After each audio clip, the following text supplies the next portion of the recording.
The Boy Who Never Came Home, the story of Kalief Browder. It's a spring night in the Bronx. 16-year-old Kalief Browder is walking home from a party with a friend. The streets are quiet. Streetlights flicker against the pavement. For Kalief, it feels like any other night. But that night will change his life forever. Because within the next few minutes, Kalief will be accused of a crime he didn't commit.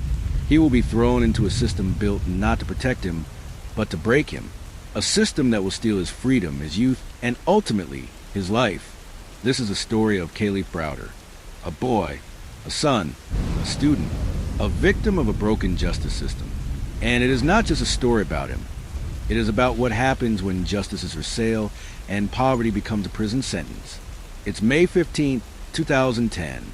Kalief and his friend are just blocks away from home when a police car pulls up. Officers step out and stop the two boys. One of them tells Kalief they've been accused of stealing a backpack. Kalief looks confused. He says, "I didn't take anything." His friend echoes him.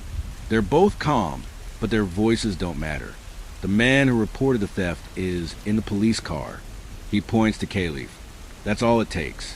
The officers cuff Kalief and his friend. At just 16 years old, he is arrested for robbery, grand larceny, and assault.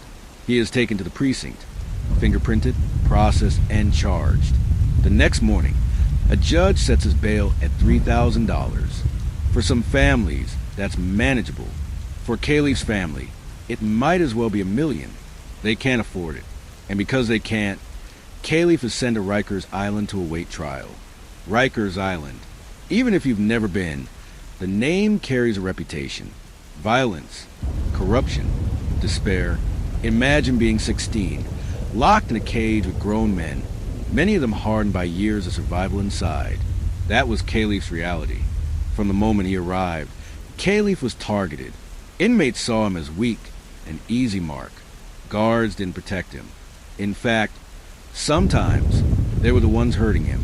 There's footage, still available today, of Kalief being slammed to the ground by officers. He's left on the floor motionless, surrounded by laughter and indifference. But the worst wasn't the violence from others. The worst was what the system did to him. Because Kalief didn't just wait a few weeks for trial. He waited and waited and waited. Over the next 3 years, Kalief's case was delayed more than 30 times. Prosecutors weren't ready. Witnesses didn't show up. Judges rescheduled. Each time, Kalief was dragged into court shackled, only to be told to go back to his cell. 3 years. And remember, he had not been convicted of anything. He was legally innocent. Most of those 3 years were spent in solitary confinement. Picture this. A concrete cell the size of a bathroom, a metal bed, a toilet, a tiny window, 23 hours a day. Alone. Kalief was a child when he entered. He spent his 17th birthday there, his 18th, his 19th. In letters he wrote from Rikers, Kalief described the pain. "I feel like I'm losing my mind in here. I can't take it anymore." Solitary confinement is known to cause deep psychological damage even to adults. For a teenager, it was torture. Meanwhile, the case against him was collapsing. The alleged victim, the man who claimed his backpack was stolen, stopped coming to court. There was no physical evidence, no witnesses, nothing. Finally, in 2013, the charges were dropped. Just like that. Kalief walked out of Rikers a free man, but he wasn't really free.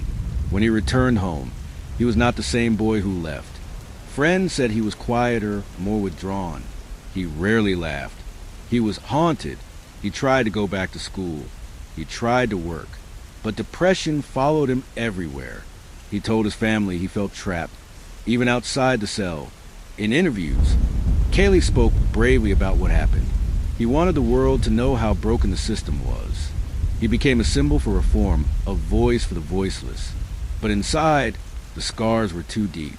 On June 6, 2015, Kalief Browder died by suicide. He was 22 years old. Kalief's death shook the nation. How could this happen? How could a boy lose 3 years of his life for nothing? How could poverty cost him his freedom?